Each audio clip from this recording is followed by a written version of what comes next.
Junior NTR రంగంలోకి దిగారు. AP తెలంగాణను అతలాకుతలం చేస్తున్న వర్షాలు, వరద సహాయక చర్యల కోసం భారీ విరాళం ప్రకటించాడు. గత 3-4 రోజులుగా 2 తెలుగు రాష్ట్రాల ప్రజలు భారీ వర్షాల తీవ్ర ఇబ్బందులకు గురిచేస్తున్న సంగతి తెలుసు కదా. విజయవాడ, ఖమ్మం లాంటి నగరాలు వరదల్లో చిక్కుకున్నాయి.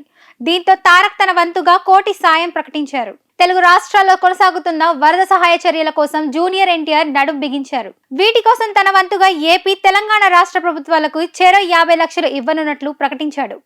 ఈ విషయాన్ని మంగళవారం అతడు ఎక్స్ అకౌంట్ ద్వారా వెల్లడించాడు. 2 తెలుగు రాష్ట్రాల్లో ఇటీవల కురిసిన భారీ వర్షాల వల్ల జరుగుతున్న వరద బీభత్సం నన్ను ఎంతగానో కలచివేసింది. అతి త్వరగా ఈ విపత్తు నుండి తెలుగు ప్రజలు కోలుకోవాలని నేను ఆ దేవుణ్ణి ప్రార్థిస్తున్నాను. వరద విపత్తు నుండి ఉపశమనం కోసం 2 తెలుగు రాష్ట్రాల ప్రభుత్వాలు తీసుకునే చర్యలకి సహాయపడాలని నా వంతుగా ఆంధ్రప్రదేశ్ మరియు తెలంగాణ ప్రభుత్వాల ముఖ్యమంత్రి సహాయ నిధికి చెరక 50 లక్షలు విరాళంగా ప్రకటిస్తున్నాను అని తారక్ తెలిపారు.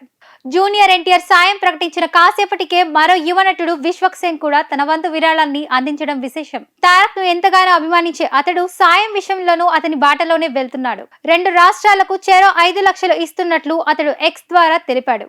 ఈ విపత్తు మిగిల్చిన విషాద సమయంలో నేనే ఆంధ్రప్రదేశ్ సీఎం రిలీఫ్ ఫండ్ కు నా వంతుగా 5 లక్షల విరాళం ఇస్తున్నాను.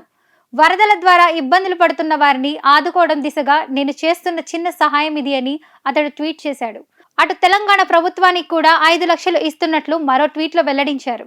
అటు కల్కి 2898 AD మూవీ టీం కూడా సోమవారం ఈ వరద సహాయ చర్యల కోసం తన వంతు విరాళం ఇచ్చింది. 25 లక్షలు ఇస్తున్నట్లుగా అనౌన్స్ చేసింది. తారక్, విశ్వక్ సేన్ తో పాటు మరికొందరు నటీనటులు కూడా ఈ సహాయం కోసం ముందుకు వచ్చే అవకాశాలు కనిపిస్తున్నాయి. కష్ట సమయంలో టాలీవుడ్ అండగా నిలవడాన్ని సోషల్ మీడియాలో నెటిజన్లు కొనియాడుతున్నారు.